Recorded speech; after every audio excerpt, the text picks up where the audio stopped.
Welcome to San Juan, Puerto Rico. I'm David Begnaud. Standing in front of the Centro de Bellas Artes, where Hamilton opened on Friday night, to a packed house. Not an extra seat was left to be had. History had its eyes on Puerto Rico. Lin-Manuel Miranda overwhelmed as the sold-out crowd of 1,800 continued to erupt in applause. Miracles happened to make this night happen. Miranda, a favorite son of Puerto Rico, returned to the stage reprising the lead role in his musical creation Hamilton in San Juan. The original venue was changed in December over security concerns. A lot of people moved a lot of mountains to have us be here in Puerto Rico tonight and to raise as much money as we can for Puerto Rico while we're here. He gave his father much of the praise. And I'm very proud to say no one moved more mountains than Vega Alta Zone, my father, Luis Miranda. Thank you to my family that have withstood all of this madness, and of course, to my genius son, Lin-Manuel. After the show, Miranda put it all in perspective. I just love this island so much, and I just want it to be proud of me. The 38-year-old has taken the lead on raising funds to help restore the arts, ravaged by debt and the cost of rebuilding after Hurricane Maria. Lucky fans arrived hours before showtime. Tickets go for as much as $5,000. But every Wednesday, there's a matinee performance where tickets are $10 each. Took up a collection just to send him to the mainland. Get your Actor Ronald Weber Jr. plays Aaron Burr, opposite Miranda. It's more than just an opening. It's more than just another show, another opening, another show. It's like the way that we're supposed to be. It's what theater's supposed to do. We're supposed to encourage, uplift, and make a difference. And that's what it feels like we're doing here. Thursday night at the final dress rehearsal, Miranda received a 21-second applause when he stepped on stage. This applause was so significantly different and electric because it was a homecoming. A homecoming that Miranda and his fellow Puerto Ricans can raise a glass to. You know, it's interesting because Hamilton is the story of a guy who left the Caribbean after a hurricane and went to a place that would become the United States of America, became a founding father, started what we know as the modern-day banking system, and brought America to prosperity, as John Adams would say. The irony is, Hamilton is now being performed on an island that is bankrupt and trying to find its way to prosperity. So we thought it was a good topic to talk about with Lin-Manuel Miranda. We met him at the Ritz-Carlton Reserve in Dorado Beach, Puerto Rico. He had an event there the day Hamilton opened in Puerto Rico, and we started our conversation talking about the dress rehearsal that happened the night before the debut. There was a moment where he walked on stage and they announced him as Alexander Hamilton, and the emotion on his face was palpable. What's your name, man? Alexander Hamilton. The show was amazing last night. It was my first time seeing it, and I went there to work and take notes, but I just got lost in so many moments. And when you took the stage and you said Alexander Hamilton, the crowd lost. I mean, it was like 25 seconds of applause. What was going through your mind? Oh, that's always sort of the moment when like a Pokemon, I try to harness all the energy of everyone in the crowd because it was really sort of extraordinary. A lot of people did a lot of hard work to bring this show to the island, and I felt like I received all of that. And you know, everyone in the audience was someone who helped to make that happen or was a friend of the cast. It felt familial. Yes, it felt very familial, and so that was our energy for the night. So with the time that you and I have spent on the island, I'm struck by the fact that this for you is beyond just coming here to work. This is personal. It's why you're doing the 3 weeks. But for the people who don't know, why did you want to bring Hamilton to Puerto Rico? This wasn't about making money. This was personal. Yeah, no one's making any money. The goal was, well, here's the thing. I brought my first musical in the Heights here many years ago, and it was a labor of love. That was the first equity show that had ever come to the island. We played a week in Bellas Artes where we're playing Hamilton, and it was the most emotionally satisfying, artistically satisfying week of my life. I didn't realize how important it was to me that this island that I love so much embrace my work. And it's hard to get Broadway shows to Puerto Rico, but I sort of realized as soon as we got a nice review in the New York Times, oh, there's going to be a tour of this show, and oh, I'm going to get to play this in Puerto Rico. And then came the hurricane. And then came the hurricane, and then the conversation immediately became, how do we help Puerto Rico, and how do we leave it a little better than we found it? And we chose, you know, in the immediate aftermath of Hurricane Maria, as you well know, you were here. You're one of our heroes on the island for reporting on what was happening here. It was recovery, you know, really first responders, urgency, and with this campaign, we want to help artists and artistic organizations that so often get forgotten in the rebuilding effort. There was a moment last night where Madison says Hamilton brought us from bankruptcy to prosperity. And I'm sitting in the audience and I'm thinking, wow, the irony. Here we are on a bankrupt island. Hamilton started the bank as we know it. What is it going to take to get Puerto Rico to prosperity? It's going to take a lot. It's going to take Congress really investing in the rebuilding effort on a scale commensurate with the other hurricane relief that has happened in the United States on the mainland. It is going to take debt forgiveness on the island because... so you're for that, forgive the debt? I'm for forgive the debt, okay. yeah. Right. I don't believe squeezing the future of this island and the students who are going to make it great again in the next generation is the answer. And you know, I think the Puerto Rican people are the most resilient in the world, and Amen you know, to what they have been through over the past year and a half is a testament to that. You know, every dollar from every ticket sold goes to fund arts here on the island. Lin-Manuel's hoping to raise north of $15 million for the Flamboyant Arts Fund, which he and his family has actually started. There were some tickets that sold for $5,000. His father was adamant. He said, listen, I wanted to attract some rich people to come here and spend some money, but they also set aside 10,000 tickets that they sold for $10 a piece. And tickets are actually going to be available every day of the 3-week run in hopes that people who live on the island who couldn't afford an expensive ticket might qualify to get one in a lottery that's being held. We got a chance to go backstage. Actually, our tour guide was the only Puerto Rican-born cast member. He plays King George III. The 38-year-old Miranda and cast are performing in San Juan at the Centro de Bellas Artes. Muy bien. Very good. Very good. After you, sir. Thank you, sir. There's our list of actors that are in the show. Where's the Rick Negron? Right, we're in alphabetical order. So here you are, having grown up on the island. I haven't lived here in 30 years. I've been, you know, I pursued my dreams in New York, LA, and just to come home and have family here and see how the island has gone through an amazing transformation. Rick Negron is the only cast member in the production who was born in Puerto Rico. He plays King George III. So here we are. Negron seemed like just the right person to take us behind the scenes. It's still, you know, we're still working here. But there we are. We have Broadway in Puerto Rico. Broadway in Puerto Rico, exactly. This is a nice place. This is a beautiful thing. Yeah, this is nice. It wasn't the first choice.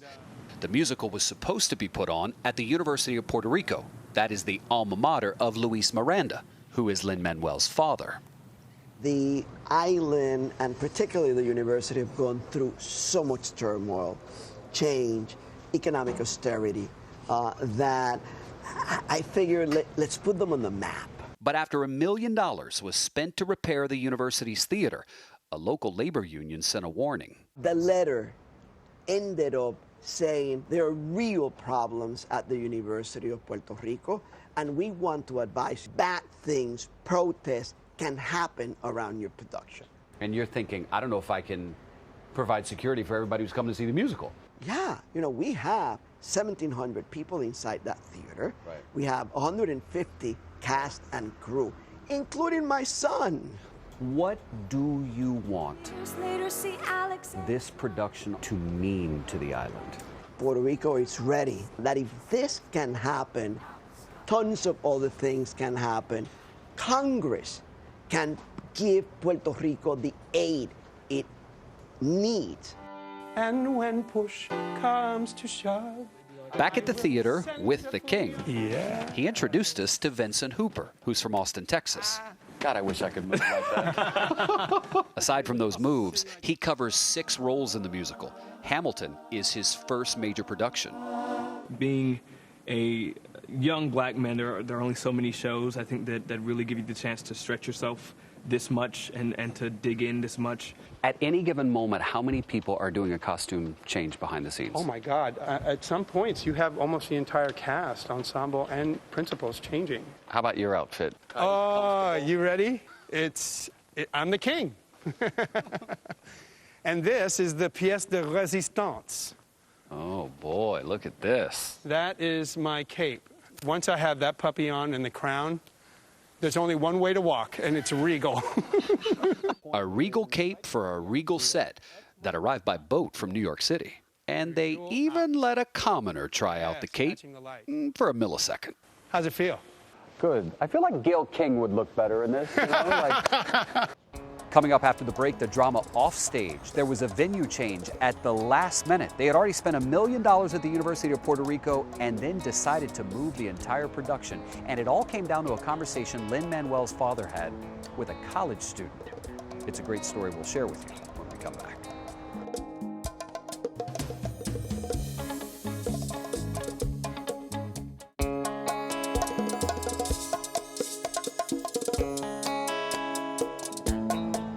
Welcome back. The Miranda family roots run deep here. Lin-Manuel's mother and father both grew up here. Lin-Manuel spent summers here with his grandparents, and the family comes back here all the time. In fact, Lin says he wants to start a tradition where his kids start coming to Puerto Rico every year. It's interesting, we had a great conversation with Luis Miranda, who is Lin's biggest supporter, father/sidekick, and guidance counselor. Every time Lin gets inspired by something, he almost always attributes some bit of his success or inspiration to his father. So it was interesting when we sat down with Luis Miranda and he told us about the last-minute decision to move the musical from the University of Puerto Rico here to the facility in San Juan. Listen to this. So you set up for a month and everybody went away for the holidays. Yep. Come back ready to perform and Yep. you say, we're going to move. Yeah, And you have a week to get ready. The great thing about it is not me. Jeffrey Seller says. So he is the big boss. So Right, Jeffrey Seller says we're Right. and then people just do the impossible. What went wrong? I think as getting the letter from the union, we got the letter. Right. And then we began discussions about, wait, is something going to happen? And I actually went and met with the union twice. But when you say is something going to happen, just so people at home get it, like what was the worry you had of if this happens? The letter ended up saying, and I'm paraphrasing, there are real problems at the University of Puerto Rico, and we want to advise you, the letter was for Lin-Manuel, that bad things, protests can happen around your production. Then we started asking questions, and I'm leaving one of those meetings, and I'm with the local producer. 3 students come by. One of them recognizes me for something that we did in East Harlem, some murals that we did with Melissa Mark Viverito in East Harlem. This is important. And the local producer, we're literally about to leave, give our credentials, and Ender asked the student, so what do you think about this whole thing about should we leave the university, should we stay at the university? Because articles had started to appear. And the student says, oh, this is something that we're discussing all the time. Like entire lectures in political science, and the other one was in some other, are about should Hamilton come to the University of Puerto Rico? Should we be paying homage to Hamilton, who represents capitalism and sort of colonialism that Puerto Rico has lived through since 1898? And then I'm like, oh my God, this kid is discussing this in his class rather than be learning the material that he should be learning. Listen, you could have heard the outcries and said, you know what? Sorry, we're too far in. We're too invested to back out now. But you didn't. Why? Because the mere chance that something could happen, if it happened, it would be irresponsible to let it be. So, at the end of the day, you need to do what is right for most people, even if you inconvenience a few. And at the end of the day, we inconvenience 6,000 people. Most of them are going to see the show another time. And it's just better to make the decision, inconvenience a few, and make sure that things go without any difficulties. And the Hamilton experience that everyone sees in New York, in Chicago, in London, and through the tours, it's the experience that every Puerto Rican sees in Puerto Rico. Just ahead, the story that developed as soon as we arrived in Puerto Rico, where the lead FBI agent on the island declared there is a crisis of violence. Also, an encore performance of our CBSN original documentary, where we follow the exodus of Puerto Ricans leaving the island, headed to the mainland.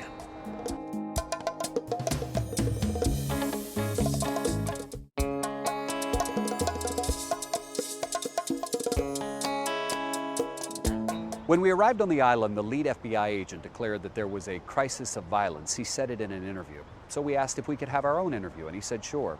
What I wanted to do is get as much context as possible. What was the thought, the reasoning, the process? Why did he think there was a crisis of violence? Because other local officials on the island weren't seeing it that way. The governor, the Secretary of Public Safety. Here in Puerto Rico, they have more murders per capita than any state on the mainland. More than 22 people have been killed just since January 1st. And people here are worried. We have heard from them. In fact, when we came here, we asked folks on social media, what's the one story you want us to focus on? And really the one thing we heard more than any other was the story about violence.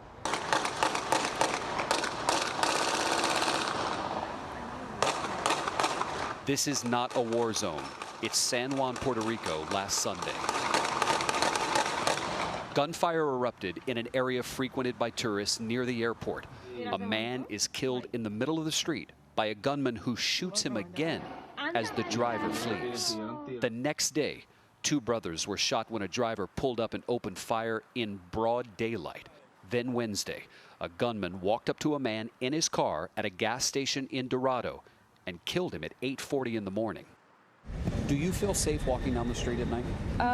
No, definitely not. Kira Nieves Pearson walked with us through the tourist area of Condado. She used to live here. It's not even perception. It's literally, it's my husband getting held up at gunpoint. It's my mom getting carjacked. You know, it's everybody that I love has been a victim, and it's happened here. Douglas Leff is the top FBI official in Puerto Rico. He says the island is facing a crisis of violence. What percentage of homicides here on the island are gang-related? Sadly, it's pretty close to 100%. Leff told us the motives behind almost every killing are money, survival, and drugs. They could send the entire FBI down here and they would still be overworked. That's just the situation that we have here. You can now go to a precinct and sometimes you only find one police officer. Colonel Michelle Fraley was the superintendent of the Puerto Rico Police Department in 2017 during Hurricane Maria. She asked if one of our armed security guards would escort her to our interview because she doesn't go outside after 6 p.m. Personally, at night, I don't leave my house unless it's an emergency that I have to go to the hospital. That is a hell of a statement from the woman who used to be the head police. It is what it is. I'm not hearing anybody say what can specifically be done to make this better. It's very easy. The government has to set priorities. A couple of weeks ago, $500,000 were taken out of the salary account from the police department and moved to the fire department. They're robbing Peter to pay Paul. Correct. Who's going to work in a place that you're going to risk your life for everybody, and you don't have no benefits, no money, they don't pay extra hours? That's veteran Puerto Rico police officer Julio Centron Hernandez. He's planning to resign in June, but for now, he's using his paid time off to work at a warehouse in Florida. I'm talking about thousands of co-workers. They've been resigning and they've been jumping to United States to find some work, decent work with benefits. How many police officers have left the force in the last 10 years? 10,000. 10,000? Yeah. Sergeant Gregorio Matias represents one of 7 police unions here. He says the officers who are still serving are demoralized, overworked, and underpaid. Just last week, a police officer went into a bank and took a hostage, saying he wanted to send a message. No one was hurt. So you've seen part of our interview with the lead FBI agent here in Puerto Rico. We wanted to know from him, what is he doing specifically to team up his federal resources with the local resources, right? What plan is in place? Because we've been hearing from people, I'm tired of the talk, I want to know what's the action. So Mr. Leff told us what they're doing. We target the gangs that are most directly responsible for the worst acts of violence, which is basically an intelligence-driven procedure. We have our intelligence married up with intelligence analysts from the Puerto Rico Police Department, the San Juan Police Department, some of the other large city PDs. They're able to determine pretty quickly and successfully which gangs are involved in these, who the leaders of those gangs are, and then we focus on charging them as quickly and effectively as possible with federal violations so that they'll go into jail and they'll stay there. Many people will say this is just bad guys killing bad guys. How do you respond? Because I keep hearing from good guys, good moms, good dads, good coaches, good teachers who are afraid of what's going on with the bad guys. Exactly. They have good reason to be afraid. And the bad guys are killing bad guys. That's most of their efforts is to do that, but they don't care where or when they do it. And so they place in direct harm the lives of ordinary, hardworking, honest citizens who happen to live in one of the many neighborhoods that the gangs are prevalent in, and also the police officers who patrol the streets, who we've had a very distressing number of murdered police officers in recent times. You know, many people on the island, officials, have told us you have to understand the context behind the violence. It didn't just start with Hurricane Maria. Hurricane Maria brought us the coverage that we desperately needed, albeit some of it negative, dealing with what happened to the island, left in ruins after the storm. So to get that better context, to understand why the violence dates back for years and why it is so staggeringly high, nearly 700 people were murdered last year, we went to talk to the mayor of San Juan, who believes austerity measures and poverty are also linked to the violence. It's important to note that the violence isn't new, didn't happen right around the time of the hurricane, and didn't get worse after the hurricane. Crime's been an issue here on this island for a long time. Am I correct in saying that? And it is cyclical. And there's a difference. Yes, last year, and with this, I have to be on board with the governor of Puerto Rico, which you're probably going to open your eyes and say, oh my God. But there were 71 less murders in Puerto Rico last year. May I interject with your permission? I get that, and what you mean is there were a little less than 700 homicides. So, and that's what the government says, crime is less. But it's still horrific. But it's horrific, and I'll tell you why. Because of the way that crime has taken place, it's horrific because we have 3 million people and 24 women were killed. Domestic violence. Right. It's horrific because we had a member of the LGBT community killed 2 days ago here in San Juan, where we respect and make it a point of making sure that our LGBTQ constituents, members, and visitors feel good. But this is a problem of discrimination. It's a problem of have and have-nots. It's a problem of inequality. It's a problem of poverty. Let me interject right there with the LGBT rapper. Kevin Frett was his name. He was killed in your municipality. Do you know, I mean, was this targeted because he was gay? Was this random? Well, we still don't know. That's still pending. But he had, the information that has been received is he had received some very sad comments towards the fact that he was a member of the LGBTQ community. And that is totally unacceptable. This is like hate speech toward him? Hate speech towards on him. social media? Yes. And so... So even though it has not been reported as of yet as a hate crime, yes, ma'am. That hasn't been ruled out. Right. And we take that very seriously.